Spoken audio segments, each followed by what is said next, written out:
No one cared who I was till I put on the mask.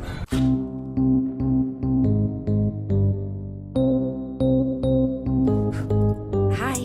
A man chooses. My victim.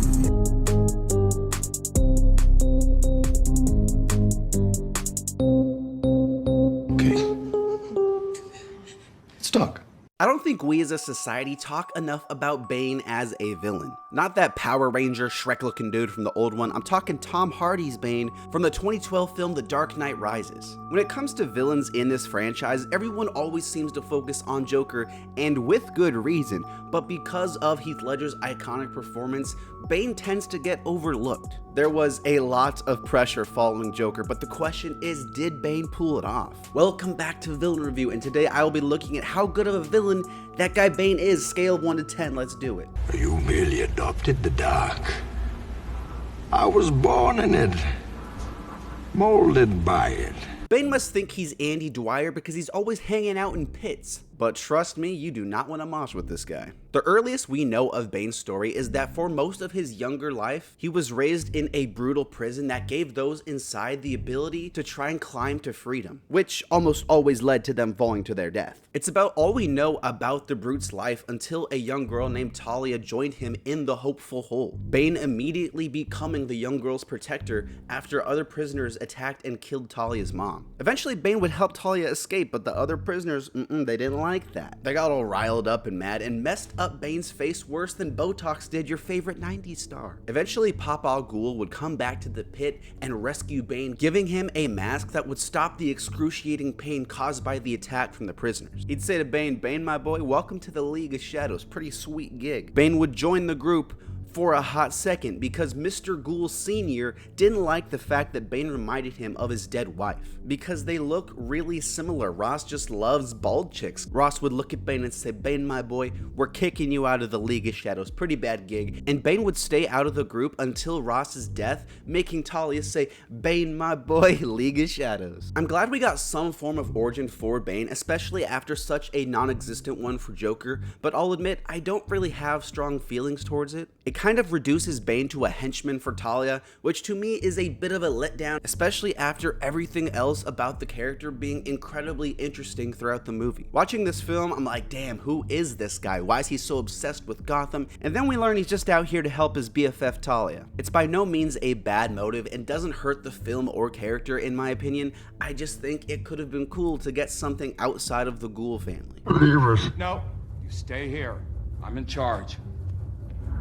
Do you feel in charge? As far as personality goes and everything like that, Bane is phenomenal. Yeah, he gets overshadowed because of Joker, but I still think he's one of the best supervillains ever put to film. He's a great way to follow up the intellectual and philosophical threat of Joker with a more physical one, and damn, is he a physical threat. One of the reasons I like Bane is because he's intimidating on so many fronts. He's that big juiced up psychopath that can take on Batman with ease, but he's not just that. He's smart and calculating, and sometimes it seems just as difficult outsmarting him as it does beating him in a fight. I've seen a lot of different interpretations of Bane throughout the years, and a lot of times they just make him big strong guy to throw Batman around, but he's not like that here. This version actually has a good amount of personality to him as well. You get the feeling at certain points in this movie he's having a blast with this takedown of Gotham. It's kind of like his victory lap. He makes little comments here and there that add to that feeling he's enjoying this, and that makes him feel a lot more real as a character. When he's fighting Bruce, you get the feeling he's just messing around. Like this is how I felt when I used to fight my 2 younger siblings as kids. Counter, can, uppercut, dodge. It's brutal out here. That's what Batman says whenever Bane's around, because he's just crazy like that. The main beef Bane and Talia have seems to be with Gotham, but that doesn't stop Bane from taking the time to mess up Batman any chance he gets. Taking him to the prison and getting the little TV installed so that he can watch the city burn, the city he always protected. Now he has to watch it fall apart knowing there's nothing he could do about it. Damn, like, That makes me feel defeated. Tom Hardy's performance in the movie is fantastic, and I give credit for being as good as he is, only being able to use his eyes and voice to convey emotion. It's almost like a voice acting role, but still you always know what emotion he's feeling because of how good he is with his eyes and voice. Speaking of voice, I know some people have an issue with it, but I kinda like it. It's unique, intimidating, and it totally controls the scene whenever used. When Bane speaks, it's almost as if all their sound is drowned out for a bit. It really feels commanding, and I think it adds to Bane and everything else the character is going for. Even the design of the character is good. It feels grounded in the world Christopher Nolan has made, but not completely foreign from the Bane we all know in the comics. In other mediums, we get Bane juiced up on venom, the chemical that makes him freakishly big and powerful, and it wouldn't make a lot of sense for this version of the character to have that, but the idea is still intact. The idea of this mask giving him access to certain chemicals that prevent that excruciating pain caused from his injuries. A phenomenal way to adapt the character into a more realistic universe. I think other movies and shows should take note when it comes to adapting new versions of classic characters. Gotham is yours.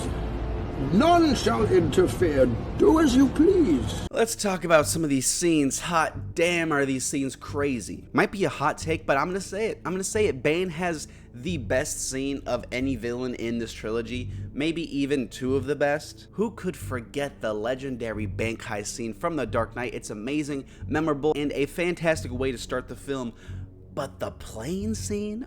Are you kidding me? My personal favorite opening of all three films, one of the best openings to a superhero movie and just movie in general. I love this scene. You got Bayless showing up doing his best American accent, and then the Bane reveal, and then the plane reveal, and then holy shit, Hans Zimmer, your music's going crazy, my guy. A great scene to set up how epic this movie is going to be, but also how calculated a villain Bane is. Every move is planned out ahead of time and then executed perfectly. Speaking of executions, when he kills that little brat business bitch, gives a grown man chills how scary Bane is in that scene, I'll tell you that. I still quote this scene all the time when my brother takes the last bag of chips or something like that. And then we get the fight scene, one of the best scenes in a comic book movie ever. Ladies and gentlemen, Christopher Nolan was really in his bag for this one, I'll tell you that much. The scene is near perfect, the way it's shot, what it means in the film, everything. It shows Batman and the audience that our hero is outclassed this time. It sets up Bane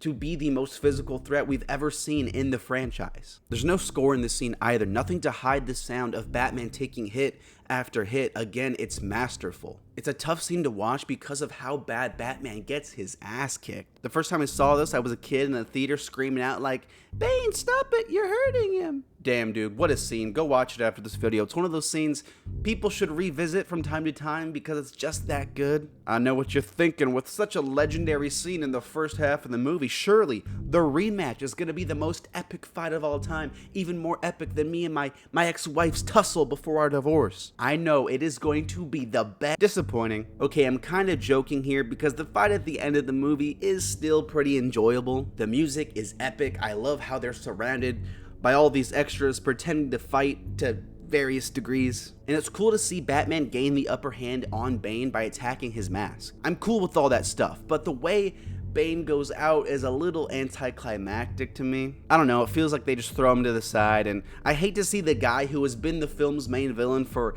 95% of the movie just go out so quickly and without really any involvement from Batman. The football scene, crazy. The one where he goes, "Gotham is yours." Crazy. Every Bane scene is epic, and that's kind of the point of this movie. It needed to be epic, and it's pretty epic. So you came back to die with your city?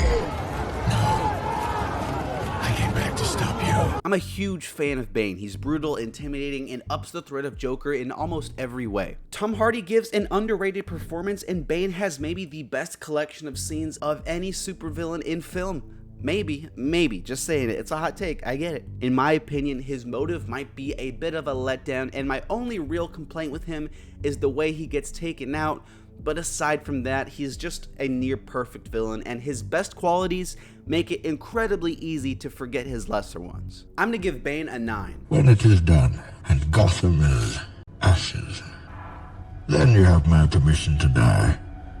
Thank you so much for watching. New villain review every single Monday. Let me know what you think of Bane in the comments below and who I should review next. Here's some more videos. Thanks for watching. Have a sweet day.